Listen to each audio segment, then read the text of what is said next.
Ahmedabad air India വിമാനാപകടം പല നിഗമനങ്ങളിലാണ് എത്തിച്ചേരുന്നത്.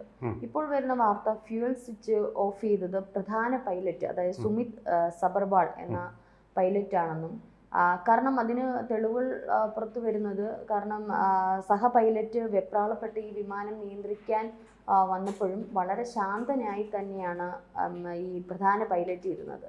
ഇതാണ് ഒരു സംശയാസ്പദമായിട്ട് പുറത്തു വരുന്നത്. ഇത് അമേരിക്കൻ മാധ്യമങ്ങളാണ് പുറത്തുവിടുന്നത്. ഇതിൻ്റെ ശരിക്കുമുള്ള വിശദാംശങ്ങൾ എന്തൊക്കെയാണ്? ദി വാൾ സ്ട്രീറ്റ് ജേർണലാണ് ഈ സ്റ്റോറി പുറത്തുവിട്ടത്. ഇന്ത്യ അത് നിഷേധിച്ചിട്ടുണ്ട്. പക്ഷേ എങ്കിലും വാൾ സ്ട്രീറ്റ് ജേർണലിൽ അത് കൊടുക്കാൻ അങ്ങനെ അവർ വളരെ ക്രോസ് ചെക്ക് ചെയ്യാതെ വാർത്തകളൊന്നും കൊടുക്കാറില്ല. അങ്ങനെ ഒരു പാരമ്പര്യമാണ് അമേരിക്കൻ മാധ്യമങ്ങൾ, ഈ മെയിൻ സ്ട്രീം മാധ്യമങ്ങൾക്കുള്ളത്. ടാബ്ലോയിഡ്സ് ഉണ്ട്, അതിഷ്ടം പോലെ ചിലപ്പോൾ റൂമേഴ്സൊക്കെ നമ്മളൊക്കെ പറയുന്നത് പോലെ കൊടുക്കാറുമുണ്ട്.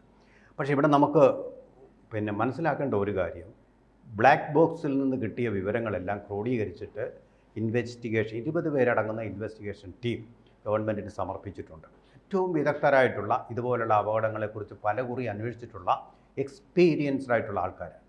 അതിൻ്റെ റിപ്പോർട്ട് കൊടുത്തപ്പോൾ അതിൽ നിന്ന് നമ്മൾ മനസ്സിലാക്കുന്ന പ്രധാനപ്പെട്ട കാര്യങ്ങൾ, അവർ പറയുന്ന ഈ അപകടം ഇന്ന കാരണങ്ങൾ കൊണ്ടും നടന്നിട്ടുള്ള എന്നുള്ളത് മാത്രമാണ്. നമ്മൾ നേരത്തെ തന്നെ അഭ്യൂഹങ്ങൾ ഉയർത്തിയിരുന്ന പല കാര്യങ്ങൾ. ഒന്ന്, പക്ഷി ഇടിച്ചാണ് എൻജിൻ നിന്നത്. യാതൊന്നുമില്ല, പക്ഷിയുടെ ഇടി ഉണ്ടായിട്ടില്ല. 2 എൻജിനുകളും പ്രവർത്തനക്ഷമമായിരുന്നു. അതുപോലെ തന്നെ ഇതിനു മുമ്പുള്ള മെയിൻ്റനൻസ് കൃത്യമായിട്ട് നമ്മുടെ ഫിറ്റ്നസ് സർട്ടിഫിക്കറ്റ് പോലെ കിട്ടണം ഇതിന്. അത് കൃത്യസമയത്ത് തന്നെ പൊല്യൂഷൻ്റെ ടെസ്റ്റ് നടത്തണമെന്നുണ്ടല്ലോ വർഷത്തിലൊരിക്കൽ. ഇത് 3 മാസം മുമ്പ്, അതാണ് അതിൻ്റെ സമയപരിധി. 3 മാസത്തിനകം തന്നെ നടത്തിയിരുന്നു. അവിടെ യാതൊരു കുഴപ്പമില്ല. പിന്നത്തെ കാര്യം, പൈലറ്റുമാർക്ക് വേണ്ടത്ര എക്സ്പീരിയൻസ് ഉണ്ടോ? ആവശ്യത്തിൽ അധികം എക്സ്പീരിയൻസ് ഉണ്ടായിരുന്നു മെയിൻ പൈലറ്റിനും അതുപോലെ തന്നെ കോ പൈലറ്റിനും. അവരവിടെ മിടുക്കന്മാരായിട്ടും അവർക്ക് ഇങ്ങനെ ഒരു ട്രജക്ടറി ഇല്ലാതായത് ഏതെങ്കിലും തരത്തിൽ മിഷൻ ഫെയിലൂറോ എന്തെങ്കിലും ഉണ്ടായി അപകടം ഉണ്ടാക്കിയതായിട്ട് ഇവർ പഠിപ്പിക്കുകയും പരിശീലിപ്പിക്കുകയും ചെയ്യുന്ന ആൾക്കാർ കൂടിയായിരുന്നു. അപ്പോൾ അത് ഏറ്റവും ഗണനീയമായ നിലയിലുള്ള പൈലറ്റുമാർക്കേ അതിനുള്ള അവസരങ്ങൾ കിട്ടുകയുള്ളൂ. അതും ഒരു കുഴപ്പവുമില്ല. പിന്നെ മറ്റൊന്ന്, എൻജിൻ എന്തെങ്കിലും തകരാറുണ്ടായിരുന്നു. എൻജിന് യാതൊരു വിധമായ കുഴപ്പവുമില്ല. ഇവർ അതുപോലെ തന്നെ വേറെ എന്തെങ്കിലും തരത്തിലുള്ള പൊല്യൂഷൻ ഇതിൻ്റെ ഗ്യാസോലിൻ എന്ന് പറയുന്ന ഇതിൻ്റെ ഇന്ധനത്തിലുണ്ടായിരുന്നു എന്നുള്ള പരിശോധന, അവിടെയും യാതൊരു കുഴപ്പവുമില്ല. അപ്പോൾ ഗ്രൗണ്ട് കമാൻഡ് സിസ്റ്റവും ഇവരും എല്ലാം ഫിറ്റായിരുന്നു. പിന്നെ എന്തുകൊണ്ട് ഈ അപകടം സംഭവിച്ചു എന്നുള്ളത് അവർ കണ്ടെത്തിയ കാര്യമാണ്. അതായത് 2 എൻജിനിലേക്കും ഫ്യുവൽ ചെയ്യുന്നിരുന്നില്ല. അപ്പോൾ നമുക്ക് സ്വാഭാവികമായിട്ടൊരു സംശയം തോന്നാം, ആ 8 സെക്കൻഡ് എങ്ങനെ പറന്നുയർന്നു? റൺവേയിൽ കൂടെ ഓടി, അത് കഴിഞ്ഞ് 8 സെക്കൻഡിനുള്ളിൽ കെട്ടിടത്തിൻ്റെ മുകളിലുള്ള ഉയരം വരെ അതെത്തി, കറക്റ്റായിട്ട് എത്തി. അതെങ്ങനെ എത്തി എന്നൊരു സംശയമാണ് പറയുന്നത്. അതിനവർ മറുപടി പറയുന്നുണ്ട്.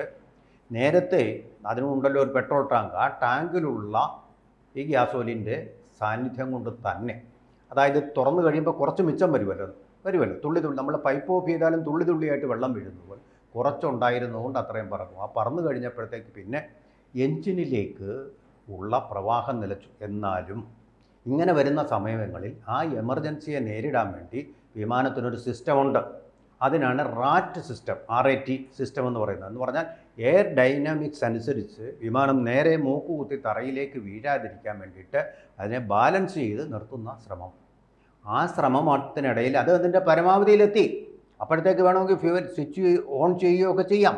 പക്ഷേ അത് നടന്നില്ല. അതിനു മുമ്പ് തന്നെ ആ കെട്ടിടത്തിൻ്റെ മുകളിലേക്ക് അത് പതിക്കുകയായിരുന്നു എന്നുള്ളതാണ് പറയുന്നത്. പതിച്ചു കഴിഞ്ഞ് ഉടനെ തന്നെ അതങ്ങ് തീപിടിക്കും. പതിച്ചു കഴിഞ്ഞാൽ വലിയൊരു ആഘാതമാണ്.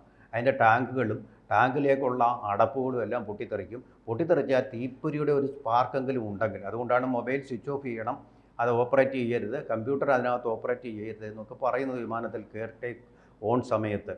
അപ്പോൾ അതുകൊണ്ട് അതിൽ നിന്നുള്ള ഒരു പൊരി കൊണ്ട് ഉണ്ടായ കത്തലാണിത്. കുരുങ്ങിക്കഴിയുമ്പോൾ സിസ്റ്റം മുഴുവൻ അത് തകരാറിലാവുമല്ലോ, അതാണ് പറയുന്നത്. ഈ ഫ്യുവലിൻ്റെ സ്വിച്ച് എന്ന് പറഞ്ഞാൽ അത് പ്രത്യേക രീതിയിലുള്ള ഒരു നോബ് നമ്മൾ തിരിക്കുന്നത് പോലെ, നമ്മുടെ ഈ വെള്ളം ഇങ്ങോട്ട് വരാനുള്ള ഒരു ലിവർ വെളിയിലുണ്ടാവും, ലിവറാണ്. ആ ലിവർ നമ്മളിങ്ങനെ താഴോട്ടാക്കുമ്പോഴാണ് വെള്ളം കിട്ടുക. സൈഡിലോട്ട് തിരിച്ചു കഴിയുമ്പോൾ വെള്ളം കിട്ടുകയില്ല. എല്ലാ വീട്ടുകാർക്കും അറിയാവുന്നതാണ് വാട്ടർ ടാങ്കിൽ നിന്ന് വരുന്ന വെള്ളം എന്ന് പറയുന്ന പോലെ ശക്തിയായിട്ട് കൈകൊണ്ട് പിടിച്ച് ബലമായിട്ട് തിരിച്ചെങ്കിൽ മാത്രമേ ഇത് പോകൂ. നേരത്തെ ഒരു തിയറി ഉണ്ടായിരുന്നത് എന്തെന്ന് വെച്ചാൽ, പൈലറ്റ് ഇങ്ങനെ ടേക്ക് ഓൺ ചെയ്യുന്ന സമയത്ത് അയാളും ബെൽറ്റിട്ടാണ് ഇരിക്കുന്നത്, മേലെ ഇങ്ങനെ പുറകോട്ട് മലച്ചു പോയപ്പോൾ ഈ കാലുകൾ ചെന്ന് അതിൻ്റെ ഡാഷ്ബോർഡിലെത്തി. ഡാഷ്ബോർഡിൽ എത്തിക്കഴിഞ്ഞ് അങ്ങനെ ഈ വിമാനത്തിൻ്റെ കൺട്രോൾ പോയി എന്നാണ് പറയുന്നത്. അതിനൊരു സാങ്കത്യവുമില്ല. അപ്പോൾ പോയിരിക്കുന്നത് പെട്രോൾ എഞ്ചിനിലേക്ക് ചെല്ലാതിരിക്കലാണ് സംഭവിച്ചിരിക്കുന്നത്. ഈ കാലുകൊണ്ട് അങ്ങനെ പോയി കഴിഞ്ഞാൽ ഈ ലിവർ എന്ന് പറയുന്ന സാധനം വളരെ ശക്തമായിട്ട് അത് തിരിക്കാതെ ഒരിക്കലും കാലൊന്ന് മുട്ടിയെന്ന് വിചാരിച്ചാൽ അതിനൊരു കുഴപ്പവും സംഭവിക്കില്ല. അപ്പോൾ ആ തിയറി തെറ്റാണെന്ന് തെളിഞ്ഞു കഴിഞ്ഞു. പിന്നെ ഒരേ ഒരു സാധ്യതയേ ഉള്ളൂ, അല്ല 2 സാധ്യതകളുണ്ട്. ഒന്ന്, ആരെങ്കിലും ബലമായിട്ട് കോക്പിറ്റിലേക്ക് ഇടിച്ചു കയറിക്കൊണ്ട് ഫ്യുവൽ ടാങ്ക് ഓഫ് ചെയ്യുക. ഫ്യുവലിലേക്കുള്ള ആ സ്വിച്ച് അല്ലെങ്കിൽ ലിവർ എന്ന് പറയുന്നത് സ്വിച്ച് പോലല്ല, കയ്യമർത്തുന്നതല്ലാതെ തിരിക്കേണ്ട സാധനമാണ്, അത് ഓഫ് ചെയ്യുക. അങ്ങനെ ഒന്ന് സംഭവിച്ചെങ്കിൽ ആ ബ്ലാക്ക് ബോക്സിൽ അത് കണ്ടേരും ആരെങ്കിലും അങ്ങോട്ട് കയറുന്നതായിട്ട്. അങ്ങനെയൊന്നും സംഭവിച്ചിട്ടില്ല. പിന്നെ ഇതിനകത്ത് 2 കഥാപാത്രങ്ങളേ ഉള്ളൂ കോക്പിറ്റിൽ, കോ പൈലറ്റ്, പൈലറ്റ്. ഓടിച്ചിരുന്ന ആരാണ്? കോ പൈലറ്റ് എന്നാണ് ഇപ്പോൾ ഐഡൻറ്റിഫൈ ചെയ്തിരിക്കുന്നത്. ശബ്ദം തിരിച്ചറിയാം, ശബ്ദം കൊണ്ടേ അറിയാൻ പറ്റും. അങ്ങനെയൊന്നും വന്നിട്ടില്ല. ഇപ്പോൾ മൂന്നാമതൊരു ഇൻട്രൂഡർ വന്നിരുന്നുവെങ്കിൽ ഗെറ്റ് ഔട്ട് എന്ന് പറഞ്ഞേനെയും അല്ലെങ്കിൽ അവർ ഷൗട്ട് ചെയ്തേനെ. തന്നെയല്ല, അവിടെ എയർ ഹോസ്റ്റസ്മാർ നിൽക്കുകയല്ലേ, അവരങ്ങോട്ട് കടത്തിവിടില്ല, അവിടെ കാവൽ നിൽക്കുകയാണ്. അപ്പോൾ അങ്ങോട്ട് പോകാൻ പറ്റില്ല. പോയി കഴിഞ്ഞാൽ ശ്രദ്ധയപ്പെടും, അല്ലെങ്കിൽ ഇവരവിടെ ഷൗട്ട് ചെയ്യും ഗെറ്റ് ഔട്ട് എന്ന് പറഞ്ഞു. അങ്ങോട്ട് കയറാൻ പാടില്ല, പ്രൊഹിബിറ്റഡ് ആണ്. അത് തന്നെ എഴുതിയിട്ടുണ്ടല്ലോ, നോ എൻട്രി എന്ന് എഴുതിയിട്ടുണ്ടല്ലോ. അപ്പോൾ അതുകൊണ്ട് ആ വിധത്തിൽ ഒന്നും സംഭവിച്ചിട്ടില്ല. പിന്നെയുള്ള ഏക സാധ്യതയിലേക്ക് നമ്മൾ വന്നു ചേരുന്ന ഒറ്റ ഒരു സാധ്യതയാണ് ഈ സാഹചര്യത്തിൽ ഇതിലേതോ ഒരു പൈലറ്റിന് അബദ്ധം കൊണ്ടോ അല്ലെങ്കിൽ അബദ്ധമല്ലാതെയോ തിരിച്ചിട്ടുണ്ട് എന്നാണ് പറയുന്നത്. അതെന്തുകൊണ്ട് തിരിച്ചു? ഇത്രയധികം എക്സ്പീരിയൻസ് ഉള്ള ആൾക്കാർ. ഇതിൽ മനഃശാസ്ത്രപരമായിട്ട് അപഗ്രഥനം ചെയ്യുന്ന ഒരാൾ പറഞ്ഞത്, ഏറെ നാൾ ഇങ്ങനെ വിമാനയാത്ര നിർവഹിക്കുന്ന ആൾക്കാർക്ക്, എല്ലാവർക്കുമല്ല, ചിലർക്ക് ഒരു ഡിപ്രഷൻ പോലെ വരാറുണ്ട്. പ്രത്യേകിച്ചും അവർ ഡ്രഗ് അഡിക്ട്സ് ആണെന്നുണ്ടെങ്കിൽ ഒരു ഡിപ്രഷൻ വരും. ഡിപ്രഷൻ വന്നു കഴിഞ്ഞാൽ പിന്നെ നമുക്ക് സ്ഥിതപ്രജ്ഞതയില്ല. എന്താണ് ചെയ്യുന്നതെന്നറിയാതെ ഒരു സാഡിസ്റ്റ് മനോഭാവത്തോടു കൂടി ഈ സീരിയൽ കില്ലേഴ്സിനെ പോലെ എന്തെങ്കിലുമൊക്കെ നമ്മൾ ചെയ്യും. അങ്ങനെ സംഭവിച്ചിട്ടുണ്ട്. ഒരു ഈജിപ്ഷ്യൻ പൈലറ്റ് അമേരിക്കയിലേക്ക് പോകേണ്ട ഒരു വാഹനം ഇതുപോലെ പറത്തിക്കൊണ്ട് പോയ സമയത്ത് മനഃപൂർവ്വം ഈ ഫ്യൂവൽ സ്വിച്ച് അങ്ങ് ഓഫ് ചെയ്തു. എൻജിൻ ഓഫായി. വിമാനം കടലിലേക്ക് കുത്തനെ വീണു. അവിടെ കത്തി തീർന്നു. അത് ജലശ്മശാനം ഒരുക്കി എല്ലാ യാത്രക്കാർക്കും. ഇങ്ങനെയുള്ള സംഭവങ്ങൾ ഉണ്ടായിട്ടുണ്ട് ധാരാളമായിട്ട്. ഇപ്പോൾ അമേരിക്കയിൽ തന്നെ കുട്ടികൾ കണ്ടിട്ടില്ലേ, സ്കൂളിൽ പഠിക്കുന്ന, അവർ ആഡംബരത്തിൻ്റെയും ലക്ഷറിയുടെയും അങ്ങേയറ്റം ചെന്നവരാണ്. എല്ലാവിധ സുഖഭോഗങ്ങളും അനുഭവിച്ച് അതിൻ്റെ അങ്ങേയറ്റത്ത് കഴിയുമ്പോൾ അവർക്കുണ്ടാകുന്ന ഒരു വിരക്തി, ഒരു ഡിപ്രഷൻ, ഒരു തോക്കും എടുത്തുകൊണ്ട് സ്കൂളിൽ പോയി എന്തെങ്കിലും അഡ്വഞ്ചർ കാണിക്കുക എന്ന് പറഞ്ഞ് കൂട്ടുകാരെ എല്ലാം കൊല്ലുക. അതുപോലൊരു മനോഭാവത്തിലേക്ക് ചിലരെങ്കിലും, കാരണം ഏറ്റവും ഉന്നതമായ ശമ്പളവും നക്ഷത്ര ഹോട്ടലുകളിലെ സുഖ സൗകര്യങ്ങളും എല്ലാം അനുഭവിച്ച് എല്ലാ രാജ്യങ്ങളും സന്ദർശിച്ച് അവിടുത്തെ ആഹാരവും രുചികളും മദ്യവും എല്ലാം ആസ്വദിക്കുന്ന ആൾക്കാരാണിവർ. അപ്പോൾ അങ്ങനെ വരുമ്പോൾ ജീവിതത്തിൽ ഒരുപാട് സുഖമായി കഴിഞ്ഞാലും കുഴപ്പം, ഒരു ഡിപ്രഷനിലേക്ക് നമ്മൾ കൂപ്പുകുത്തും എന്നാണ് പറയുന്നത്. അപ്പോൾ എന്തെങ്കിലും ഇങ്ങനെയുള്ള കാര്യങ്ങൾ ചെയ്യാൻ, സ്വയം മരിക്കാനും മറ്റുള്ളവരെ കൊല്ലാനും ഒരു പ്രവണത വരുന്നു. അതിൻ്റെ ഫലമായിട്ടുണ്ടായതാണ് എന്നുള്ള അതാണ് ലോസ് ഏഞ്ചൽസ് ടൈംസ് പറയുന്നത്. ഈ സുമിത് സബർവാൾ ഇദ്ദേഹത്തിന് നേരത്തെ ഇത്തരത്തിലുള്ള ഒരു ഡിപ്രഷൻ ഇതൊക്കെ ഉണ്ടായിരുന്നു. കാരണം അദ്ദേഹത്തിന്റെ വിവാഹവും അതുമായി ബന്ധപ്പെട്ട ഡിവോഴ്സും കാര്യങ്ങളും ഒക്കെ ആയിട്ട് അന്ന് മെഡിസിനൊക്കെ കഴിച്ചിരുന്നു എന്നുള്ള വാർത്തകളും പുറത്തു വരുന്നുണ്ട്. സത്യാവസ്ഥ നമുക്കറിയില്ല. പക്ഷെ അത് എത്രയോ വർഷങ്ങൾക്ക് മുൻപാണ്. ഒരു പക്ഷെ അതിൽ നിന്നൊക്കെ റിക്കവർ ആയിരിക്കാം. ചിലപ്പോൾ ഇപ്പോൾ സാർ പറഞ്ഞതുപോലെ എനിക്ക് തോന്നുന്നു 8000 കിലോമീറ്ററിലധികം അദ്ദേഹം വിമാനം പറത്തിയിട്ടുണ്ട്. അപ്പം ഒരു പക്ഷേ ഇത് സ്ഥിരമായിട്ട് ഇത്തരത്തിലുള്ള ഒരു ജോലിയോ അദ്ദേഹത്തിൻ്റെ വ്യക്തി ജീവിതവും ഒക്കെ ഒരു പക്ഷേ മാനസികമായിട്ട് അദ്ദേഹത്തിനെ ഏതെങ്കിലും തരത്തിൽ ഇതിൽ ഉൾപ്പെടുത്തിയിരിക്കാം. പക്ഷേ ഇപ്പോൾ ഇത് ഈ അമേരിക്കൻ മാധ്യമത്തിൽ പറയുന്നത് കോ പൈലറ്റ് വെപ്രാളപ്പെട്ട് പല കാര്യങ്ങൾ പറയുമ്പോഴും ഈ മെയിൻ പൈലറ്റ് സൈലന്റ് ആയിട്ട് ഇരിക്കുവായിരുന്നു, കൂളായിട്ട് ഇരിക്കുവായിരുന്നു. അതിൽ നിന്നാണ് സംശയങ്ങൾ വരുന്നത്. ഇപ്പൊ അദ്ദേഹം മനഃപൂർവ്വമായിട്ടാണോ, ഇനി അദ്ദേഹം ഈ പറഞ്ഞതുപോലെ അദ്ദേഹത്തിന്റെ മാനസിക ആരോഗ്യ നില ശരിയല്ലാത്തത് കൊണ്ടാണ്, എന്താണെന്നുള്ള അറിയാം. എന്തായാലും ഫിറ്റ്നസ് എന്ന് പറയുന്ന ഒരു സംഗതി ഉണ്ടല്ലോ, അതെന്തായാലും ചെക്ക് ചെയ്തിട്ടായിരിക്കുമല്ലോ ഇവരെ ഓരോരുത്തരെയും ഓരോ തവണയും ഇവർ കയറ്റി വിടുന്നത്.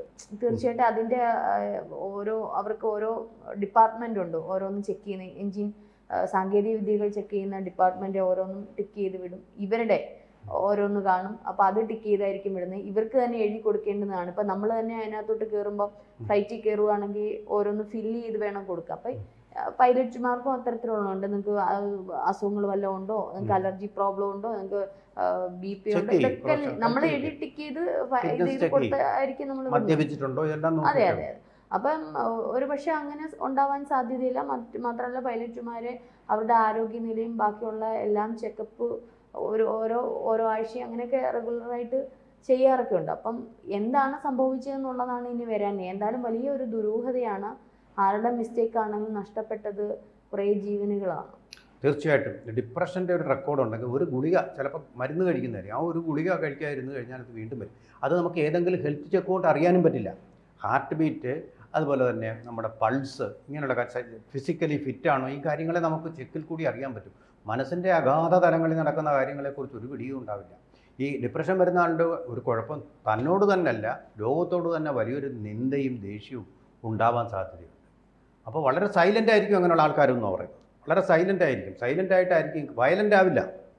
അങ്ങനെ കൃത്യം ചെയ്യാനുള്ള ഒരു സാധ്യതയിലേക്ക് ഇപ്പോൾ ചുരുങ്ങി വരികയാണ് അന്വേഷണത്തിൻ്റെ നമുക്ക് കിട്ടിയ വിവരങ്ങൾ. കൂടുതൽ വാർത്തകളും വിശേഷങ്ങളും നിങ്ങളിലേക്ക് എത്താൻ ABC മലയാളം സബ്സ്ക്രൈബ് ചെയ്യുക, ബെൽ ബട്ടണും അമർത്തുക.